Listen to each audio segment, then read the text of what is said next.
नागपूर येथे विधिमंडळाचं हिवाळी अधिवेशन सुरू आहे। त्याचा आजचा चौथा ते पाचवा दिवस। करोडो रुपये खर्च करून महाराष्ट्र सरकार हे अधिवेशन नागपूर करारानुसार इथे घेतं। करोडो रुपये खर्च पण झालेत। मी तर म्हणतो कागदपत्र आणि आम्हाला जे काही कागदपत्र मिळतात त्यावर कोट्यवधीचा खर्च करतो ते कुठलंही सरकार असू दे। पण या 5 दिवसामध्ये ज्या पद्धतीनं विधिमंडळाच्या दोन्ही सभागृहामध्ये विदर्भाच्या शेतकऱ्यांच्या प्रश्नावर चर्चा अपेक्षित होती ती कुठेही होताना दिसत नाही। आम्हाला अपेक्षित होतं की सीमावादाच्या प्रश्नावर या अधिवेशनामध्ये ताकदीने चर्चा होणार। इतकंच नाही तर महापुरुषाच्या अवमानाबाबतीत सुद्धा यावर साधक बाधक चर्चा होणार आणि विदर्भाचा शेतकरी मग तो नागपूर विभागामधला काटोल नरखेड या भागातला मोसंबी किंवा संत्रा उत्पादक शेतकरी असेल किंवा अमरावती जिल्ह्यामध्ये वरुड मोर्शी भागातील संत्रा उत्पादक शेतकरी असेल, यावर कुठेही विधिमंडळात चर्चा झाली नाही। आणि ज्या वेळी आम्ही चर्चा करण्याचा प्रयत्न केला त्या वेळी विरोधकांनी भलतेच दुसरे मुद्दे काढून गोंधळ घालण्याचा प्रयत्न केलेला आहे। मी पत्रकार बांधवांना एवढंच सांगायला आलोय की ज्या पद्धतीनं ह्या सरकारला विरोधी पक्षनेते आदरणीय अजितदादांनी 3 आठवडा हे अधिवेशन चालावं अशी विनंती केली आहे, हे सरकार वेळ काढूपणा करते आहे। या सरकारला हे अधिवेशन चालू द्यायचं नाही। विदर्भाच्या शेतकऱ्यांचे प्रश्न ऐरणीवर येऊच नयेत अशी व्यवस्था या सरकारने केलेली आहे।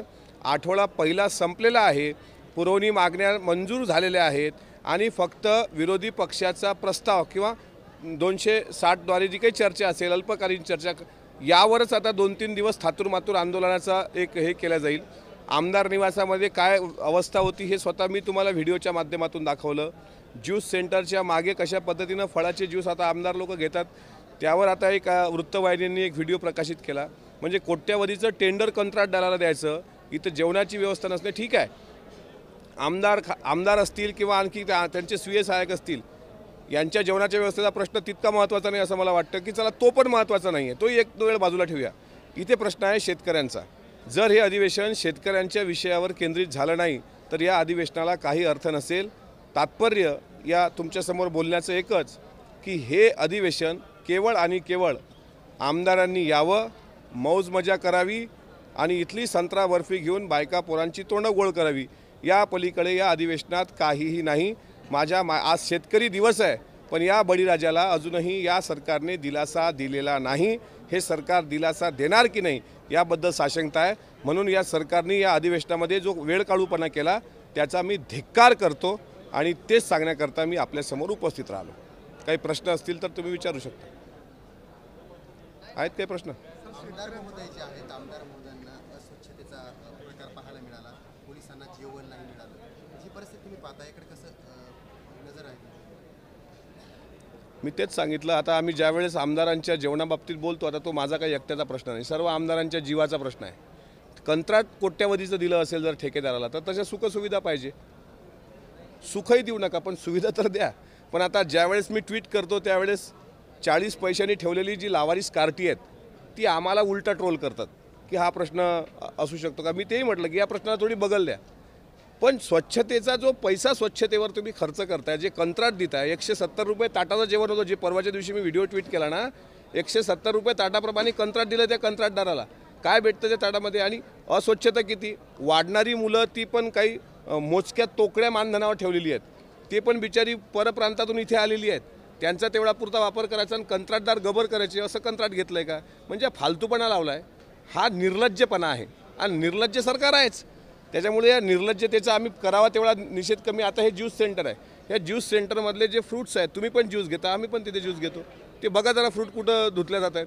म्हणजे स्वच्छता नावाचा काही प्रकार आहे का नाही? स्वच्छतेवर आपण खर्च करतो ना। स्वच्छता व पाणीपुरवठा मंत्री आहेत आपल्या राज्यामध्ये, स्वच्छतेचा जर अभाव असेल ते गाडगेबाबांच्या आणि तुकडोजी महाराजांच्या कर्मभूमीमध्ये, तर मला असं वाटतं हे सरकारला, या निर्लज्ज सरकारला लाज वाटायला पाहिजे। वेळ काढूपणा का केला जातोय? कारण कालावधी वाढवण्यात यावा अशी मागणी अजितदादांनी सुद्धा केली आहे, मात्र मग अधिवेशनच होऊ द्यायचं नव्हतं का? मुळामध्ये या सरकारला हे माहीत होतं, कारण या सरकारमध्ये चाणाक्ष मंत्री फार मोठ्या प्रमाणात आहेत। त्यांना हे माहीत होतं की या अधिवेशनामध्ये बेळगाव कारवार सीमा भागाचा प्रश्न आणि महापुरुषांचा अवमान आणि राज्यपालांची हकालपट्टी हे 3 विषय मोठ्या प्रमाणात गाजतील। त्याच्यामुळे बघा ते कसे करतात, काल आदित्य ठाकरेंवर आरोप केले, दुसरं राहुल शेवाळेचं प्रकरण निघाल्याबरोबर त्यांनी मग आणखी तिसरा एक पायंडा हे केला.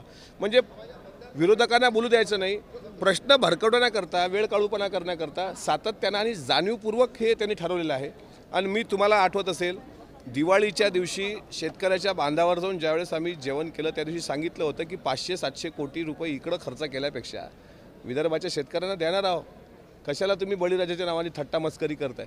अहो इथं तो शेतकरी आज माझा बरं झालं तुम्ही विषय काढला. प्रश्नोत्तराच्या तासामध्ये माझ्या अकोला जिल्ह्यातील गांधीग्राम येथील एक प्रश्न, पुलाचा प्रश्न फार महत्त्वाचा होता. त्या प्रश्नावर उत्तर काय आलं, म्हणजे एक शेतकरी त्या पुलाचा प्रश्न मार्गी लागत नव्हता, पुलावरची वाहतूक बंद झाली होती, लोक त्याच्या शेतातून वाहनं घालत होती, त्यानं हरभऱ्याकरता ते पीक शेती तयार केली होती. ते तिथले गजानन इंगळे नावाचे पोलीस पाटील, त्यांनी पाहिलं की उभं पीक आपलं संपते आहे, आपल्याला शेतीच आता उरणार नाही करायला. त्याच्यामुळे तो शेतकरी हृदयविकाराच्या झटक्याने त्याचा मृत्यू झाला, दुर्दैवी मृत्यू. त्यावर सरकारकडून उत्तर काय आलं की हे अंशतः खरे आहे, मात्र मृत्यू हृदयविकाराने झाला हे खरे आहे की नाही याबद्दल साशंकता आहे. म्हणजे या सरकारला काय अपेक्षित आहे की शेतकरी जर मरत असेल तर त्यांनी रोगर घ्यावं, फाशी घ्यावी, स्वतःला जाळून घ्यावं, तरच तो लाभार्थी म्हणून पात्र होणार. आणि असा जर शेतकरी एखादा असेल की आपलं पीक उभ्या डोळ्याने जाते आहे, त्यावेळेस जर एखाद्याला हृदयविकार आला असेल तर अशा प्रकारची निर्लज्जपणाची उत्तरं जर सरकार देत असेल. आज तो सभागृहात दुर्दैवानं माझा प्रश्न लागला नाही, कारण भाजपचे आमदार मुक्ताताई टिळक यांचं अकाली निधन झालं, तो प्रश्न लागू शकला नाही. पण त्या प्रश्नावर आम्ही या सरकारला जाब विचारला असता. ते म्हणतात की पोलीस पाटील पदावर असताना त्यांच्या मुलाला आम्ही विनंती केली का अनुकंपामध्ये त्यांना तर समाविष्ट करा, ते म्हणतात तसे निकषात ते बसत नाही. म्हणजे या सरकारला चाललंय का अदानी अंबानीचे खिसे भरायचे, कंत्राटदारांना श्रीमंत करायचं, शेतकरी वाऱ्यावर सोडायचा, हेच धोरण या सरकारचं आहे. वेळ काढूपणा केला आहे आणि 500 ते 1000 कोटी रुपयाचा फक्त चुराळा करून फक्त निर्लज्जासारखा कारभार करायला या सरकारने अधिवेशन भरवलं आहे.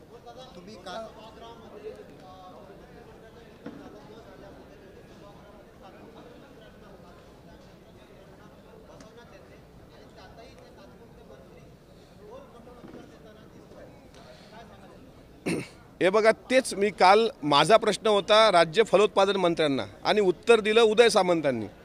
आज एक प्रश्न मुख्यमंत्र्यांचा होता, उत्तर दिलं शंभूराज देसाईंनी. म्हणजे ज्याचा कोणाचा पायपोस ताळाला मेळ नाही ते गोल गोल घुमून फक्त उत्तर देतात. हो चौकशी केली जाईल, हो विचारांती सांगितलं जाईल, हो पुढच्या आठवड्यात सांगितलं जाईल. म्हणजे आमदारांच्या प्रश्नाची उत्तरं पण द्यायची नाही.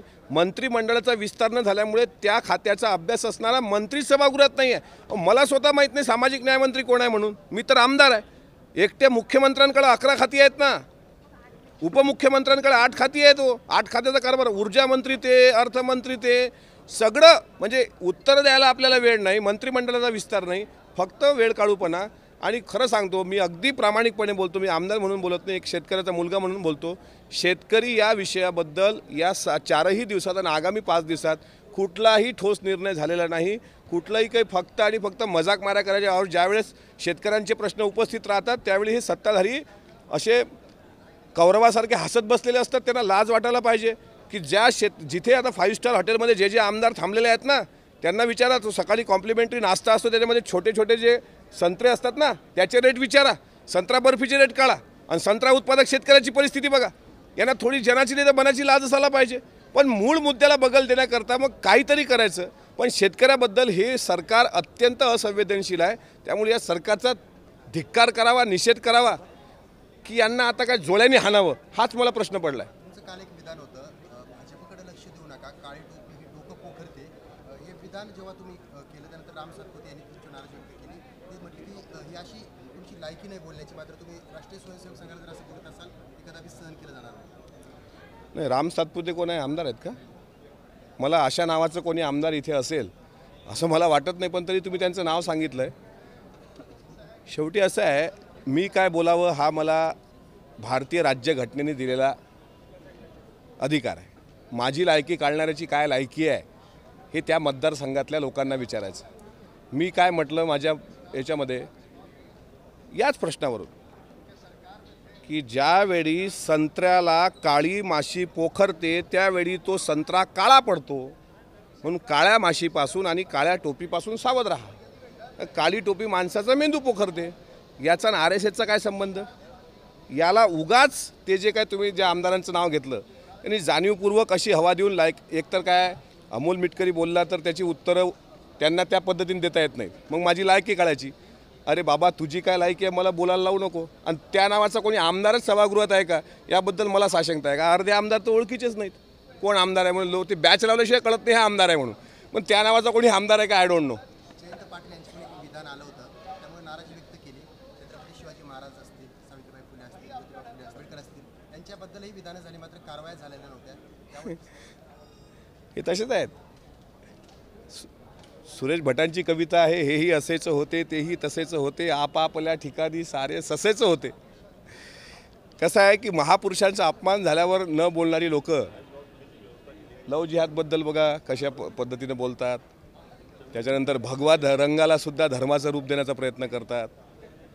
आता जयंत पाटील साहेब बोलले त्यावर त्यांनी काय गदारोळ केला.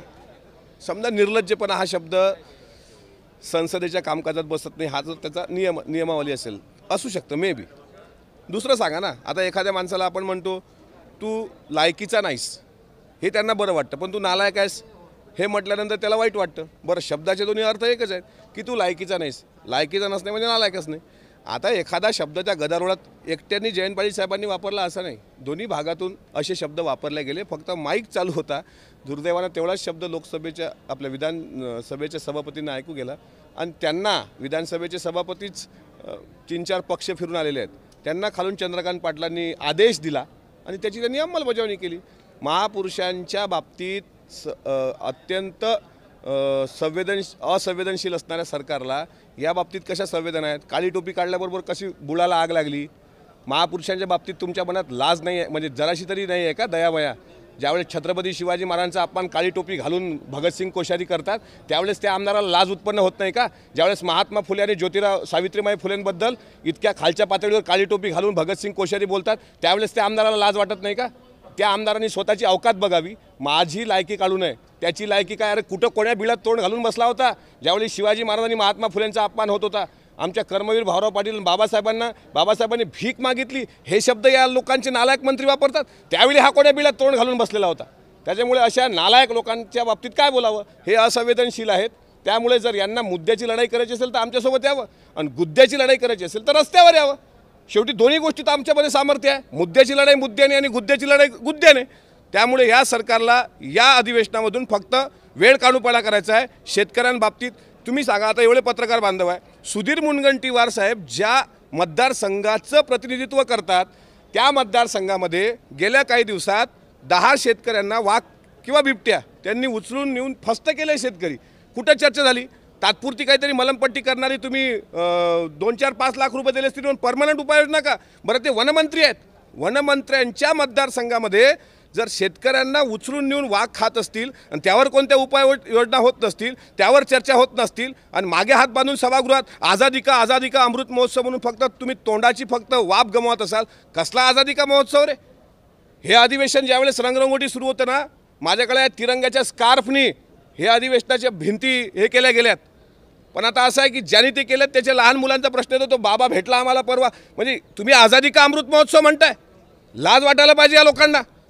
मी आता ज्या दिवशी येईल मी पुराव्यासहित बोलेल तुमच्यासमोर की ही लोक फक्त आणि फक्त वेळ काढूपणा करतायत. शेतकऱ्यांबद्दल यांच्या मनात काही देणं घेणं नाही आहे आणि अशा सरकारचा धिक्कार करतो. या निर्लज्ज सरकारचा निषेध करतो. विदर्भाच्या प्रश्नावर विदर्भाच्या शेतकऱ्यांच्या प्रश्नावर जर सभागृहात बोलू देत नसतील तर यांचं नाक दाबून आम्ही तोंड उघडल्याशिवाय गप्प बसणार नाही. आणि लायकी काढणाऱ्यांनी सुद्धा त्याच्या अवकातमध्ये राहावं. आमची लायकी काढू नये. त्याला बोलायचं असेल तर माझ्यासमोर बोला. तो कोण आमदार आहे. शेतकऱ्यांना शेतावर जाण्यासाठी रस्ते नाही आहे आणि मातोश्री ग्राम समृद्धी पत्रकार तुम्ही पत्रकार आहात का. पत्रकार आहात ना आपण. हां बोला. तर त्याच्यामुळे काय झालं की शेतकऱ्यांना जायसाठी रस्तेच नाही आहे. दुसरा हा मुद्दा आहे की बारमाही रस्ते पाहिजे. काही पांधन रोडवर लोकांनी इन्क्रोचमेंट केलेलं आहे. आता नुकताच की त्या तुमच्या महसूल विभागाच्या ऐका काका. समृद्धी महामार्ग हा शेतकऱ्यांनी मागितला नव्हता. शेतकऱ्याची काही त्यामध्ये बैलगाड्या चालत नाहीत. सगळ्या जातात मर्सिडीज गाड्या तिथून. सगळे ते टोल धारक म्हणजे जे श्रीमंत आमदार आहेत ते तिथे प्रवास करतात. इतका करोड रुपये समृद्धी महामार्गावर खर्च केल्यापेक्षा 50-60 कोटी रुपये जर ऐका शेततेच्या पानंद रस्त्यावर जर खर्च केला असता शेत रस्त्याचे प्रश्न सुटले असते ना. शेतकरी काय मागतो? अर्धा मीटरचा शेतीचा रस्ता द्या. त्याला काही तुम्ही मर्सिडीज चालवायला समृद्धी महामार्ग द्या असं मागितलं नाही शेतकऱ्यांनी. कुठे आहे पानंद रस्त्यामध्ये काय योजना केली या सरकारने दाखवा. विचारा राज्य आणि फलोत्पादन मंत्र्यांना, विचारा रोजगार हमीच्या मंत्र्यांना की शेत रस्त्यासंदर्भात या बजेटमध्ये तुम्ही जी तरतूद केली ती किती पैसे लोकांना तुम्ही दिले बजेटमध्ये. आणि त्यामध्ये सुद्धा हा आपल्या पक्षाचा नाही का, त्यावर फुली मारायची. हा शिंदे गटाचा आहे का, त्याला 50 किलोमीटरपर्यंत रस्ता 10 कोटी रुपये. का? शेतकरी तर प्रत्येक मतदारसंघात राहतो ना. शेतकऱ्याला कोणता पक्ष असतो का? सर्वात प्रामाणिक जाताना शेतकऱ्यांना पिकवलं नसतं ना तर यांनी स्टील खाऊन मेले असते का? हे कोरोनाच्या काळात एक फॅक्टरी सुरू होती शेतकऱ्याची. पण पानंद रस्त्याबाबतीत सांगा ना, तुम्ही मतदारसंघावर अन्याय का करता? आमच्यासारख्या अनेक आमदारांचे पानंद रस्त्यावर जे मातोश्री पानंद रस्ते योजना होती आमच्या महाविकास आघाडी सरकारच्या काळामधली, त्या योजनेला स्टे दिला या सरकारने. म्हणजे तुम्ही कोणाचं नुकसान केलं आहे? तुम्ही शेतकऱ्याचं नुकसान केलं, तुम्ही आमदाराचं नुकसान केलेलं नाही. शेतकरी शेतरस्त्यात जातो त्याला तेवढंच पाहिजे. त्याला काही मेट्रो ट्रेन, मेट्रो रस्ते, समृद्धी महामार्ग, 5 स्टार ही त्याला नको आहे. त्याला फक्त जे गाडगे बाबाची दशसूत्री होती, भुकेल्याला अन्न, ताणलेला पाणी, घर नसणाऱ्याला घर, बस तेवढंच त्याला द्या ना. आणि रोजगार द्या. आता 20पेक्षा कमी पटसंख्या असणाऱ्या शाळेची मान्यता रद्द होते, जिल्हा परिषद शाळेची. हे काय चाललंय? काय पद्धत आहे? या अधिवेशनामध्ये हा मुद्दा तुम्ही मांडणार? हे मांडू देतील तर मांडणार ना. माझे मुद्दे तर आहेतच त्या प्रश्नाला धरून, माझा आहे त्याचा स्पेशल मुद्दा. पण सत्तेतले सगळे कोण बसले आहेत तिथे? सगळे दादागिरी करणारे लोक बसले आहेत. मुद्दा शेतकऱ्याचा आला की परत दिशा सालियन प्रकरण. मुद्दा शेतकऱ्याचा आला की मग एखाद्याचं निलंबन. मुद्दा शेतकऱ्याचा आला की मग काय कशा पद्धतीने बोलतात, AU AU AU. काय म्हणजे काय चाललंय? मी सांगतो ना, ज्यावेळेस यांची घरातली लोक पाहत असतील ना, यांना शिव्या घालत असतील की हे कसे आलेत आपल्या कुटुंबात जन्माला, की आपल्या घराचं तिथे वाटोळं केलं म्हणून. यांनी शेतकऱ्यांबद्दल अनभिज्ञ तर नाही. आता असं आहे, तुमच्या मीडियासमोर बोलताना मला बऱ्याच काही मर्यादा आहेत. शेवटी मी पण एका शेतकरी कुटुंबात जन्माला आलो आहे. ज्या पद्धतीनं यांची मस्ती आणि मुजोरी सुरू आहे त्या पद्धतीला आम्ही शेतकरी कधी भीक घालणार नाही. यांनी काही करावं, पण या अधिवेशनामध्ये शेतकऱ्याचे प्रश्न सोडवावे. ते शेतरस्त्याचे असू देत, ते शेतकऱ्याच्या हमीभावाचे असू देत. आणि ओला दुष्काळ अब्दुल सत्तारांनी जाहीर करावा. आमची मागणी काय? ओला दुष्काळ जाहीर करा. का ओला दुष्काळ जाहीर करत नाही तुम्ही? आतापर्यंत ओला दुष्काळ जाहीर करायला यांना काय लाज वाटली? त्याच्यामुळे हे प्रश्न जर मार्गी लागणार नसतील तर या अधिवेशनाला काही अर्थ नाही असं मला वाटतं. अधिवेशन चालू आहे, हे अधिवेशन फिल्म स्टारांसाठी आहे की जे काही समस्या आहे शेतकऱ्यांच्या असू दे, विदर्भाच्या असू दे, ज्या काही विमा योजनाच्या असू दे, ते सुटत नाही आणि फिल्म स्टारलाच मध्ये आणलं की याच्याने कितपत फायदा होणार आहे अधिवेशनात? कोणता फिल्म स्टार आला होता? आता हे AUचं कालचं प्रकरण सुरू आहे. ते फिल्म स्टारच आहेत बसलेले विधानसभेमध्ये. 44 फोनांचे जे फोन करतात. हे बघा ताई, एक लक्षात घ्या, या 44 फोन कॉलचा, त्या सेलिब्रिटींचा आणि त्या कलाकारांचा आणि शेतकऱ्याचा काय संबंध आहे? शेतकऱ्याला काय घेणं नाही त्या 44 कॉलसोबत? विषय सुटत नाही. त्याच्याकरताच ना या फिल्म स्टारचा विषय मध्ये मध्ये येतोय. म्हणजे या विषयाला भरकटवण्याकरता, शेतकऱ्याच्या मूळ विषयाला बगल देण्याकरता सातत्यानं असे विषय आणल्या जात आहेत. भारतीय जनता पार्टी आणि शिंदे गटाकडून त्याचं रात्री बसून प्लॅनिंग होतं की जर शेतकऱ्याचा मुद्दा आला तर 44 कॉलचा मुद्दा तू घ्यायचा, जर शेतकऱ्याचा मुद्दा आला तर एखाद्या तेच मी सांगितलं आहे. आता त्याचं प्रश्नाचं उत्तर दिलं आहे. हे जाणीवपूर्वक केलं जातं आहे, कारण या सरकारला हे अधिवेशनामध्ये शेतकऱ्यांचे प्रश्न सोडवायचे नाहीत.